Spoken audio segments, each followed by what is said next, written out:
There's a battle that every single person who invests will have to face at some point. It's not fought on the floor of a stock exchange, and you won't see it in the charts and graphs that fill our screens. No, this battle is fought in those quiet, desperate moments of panic, and it's happening right inside your own mind.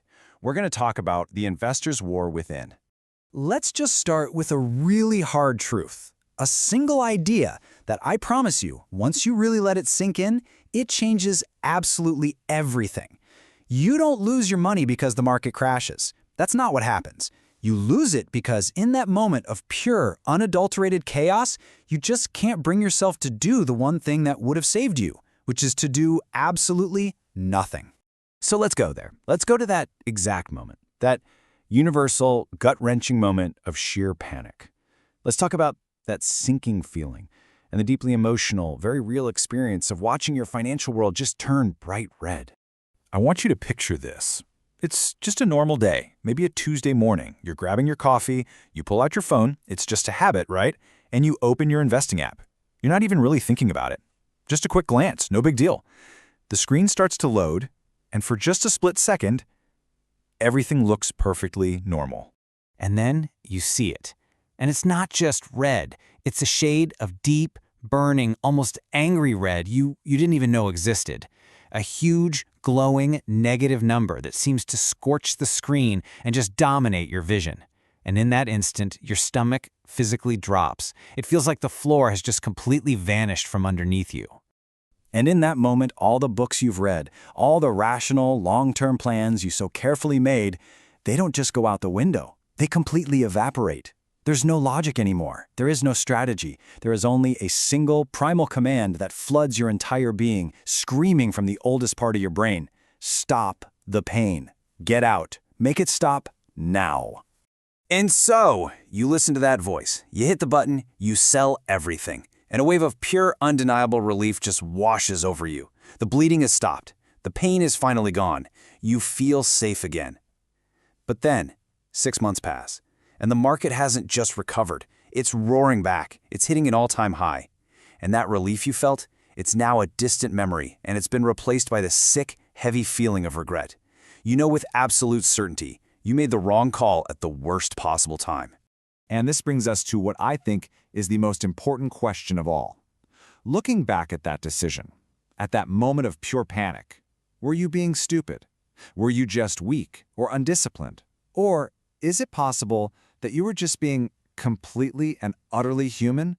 Well, here's the answer. That reaction wasn't a personal failure. It wasn't some flaw in your character. It was actually the result of a feature, a kind of ancient glitch in your brain's operating system. There was a deep, biological reason why every single one of us is hardwired to panic. Okay, let's dive into what this is. The concept is called loss aversion. Now, this is a well-documented psychological principle, and it explains so much about our often irrational behavior with money. Put simply, it just means that the emotional pain of losing something feels about twice as powerful as the pleasure you get from gaining the exact same amount. And this chart here visualizes that imbalance perfectly. The joy you feel from, say, a $1,000 gain, well, that's that small, pleasant little green bar. But the pain from a $1,000 loss, that is the massive, menacing red bar that's looming over it. The emotional weight just isn't equal. It's not even close. Your brain is literally designed to react to losses with an incredible, overwhelming intensity.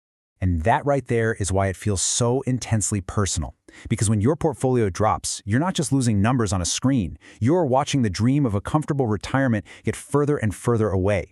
You are seeing the safety net you so carefully built for your family begin to tear apart. And that's why you panic. Because to your ancient brain, that loss feels like a genuine threat to your survival. This brings us to a really critical misunderstanding that most of us have about risk.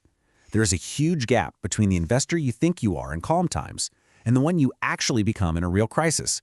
This is what we call the real tolerance test. So on the one hand, we have the theoretical you. This is the version of you who sits in a quiet room, maybe fills out a risk questionnaire, and calmly says, "Oh, of course I can handle a 30% drop. I'm in it for the long haul." But then there's the emotional you. This is the you that actually shows up when the crash is real, when headlines are screaming about a new depression, and your portfolio looks like it's literally on fire. And that version of you isn't calm. That version is terrified. All of this, it leads to a really crucial realization. We spend so much energy trying to outsmart the market, right? Trying to find the perfect investment. But what if we're fighting the wrong war? The source material for this explainer argues that the biggest risk in your portfolio isn't a bad economy or a bad company. It's you. The real battle is the one against yourself. Just let that sink in for a second. It's not about finding the next Amazon. It's not about making complex predictions. The single greatest threat to your long-term financial success is your own emotional impulse to do something when the absolute best course of action is almost always to do nothing at all. So, if we know we are wired to panic, what in the world can we do? We can't just rewrite our own biology, but we can change our strategy.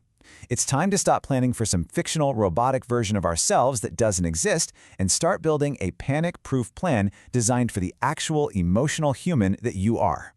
And here is the truly radical and kind of uncomfortable idea at the heart of this solution.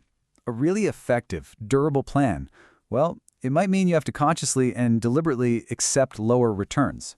I know, it sounds like the opposite of everything you've ever been taught about investing, but it is the key to everything.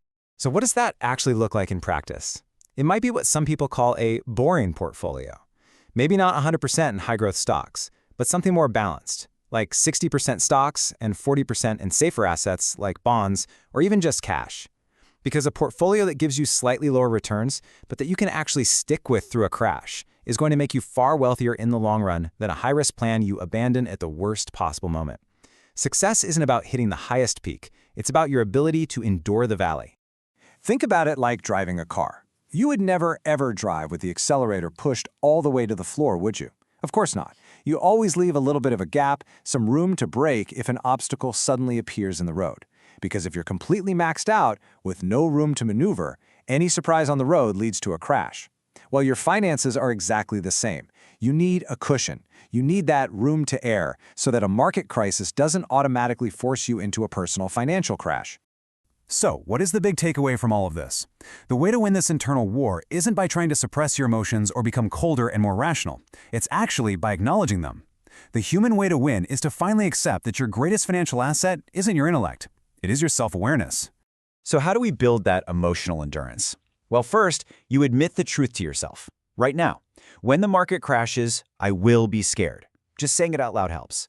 Second, you have to create some distance. Stop checking your portfolio every single day. It's just an anxiety machine. Third, put your saving and investing on autopilot. Automate your contributions so the decision is already made for you. And finally, and this is the most important part, build a financial plan that doesn't require you to be a hero. It only requires you to be patient. Because that sick feeling of regret after panic selling, it's not a sign that you're bad with money. It's a lesson. It's a powerful reminder that you cannot control the market. You cannot predict the future. You cannot eliminate chaos. The only thing, the only variable in this entire giant equation that you have any control over is your own behavior. And in the end, it all comes down to this one profound shift in perspective. We've been taught to see investing as a game of numbers, like it's a math test where the person with the highest IQ wins. But that is completely wrong. Financial success is not a math test. It is, and it always, always will be, a behavior test. So I'm going to leave you with one final question, and it goes far beyond your portfolio. Have you designed your life in a way that your perfectly normal, perfectly human feelings of fear don't have the power to force you to destroy your own future?